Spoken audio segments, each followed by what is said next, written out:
মানে হয়েছে হয়েছে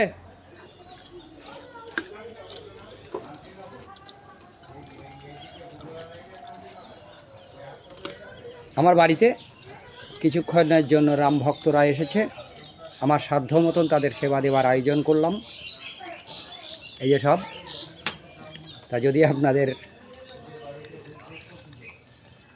হয়, এই যে সব সেবা করছেন। স্যার স্যার আমাকে যেতে দে স্যার, দাঁড়া নিয়ে আসি, আবার নিয়ে আসি, দাঁড়া দাঁড়া দাঁড়া নিয়ে আসি।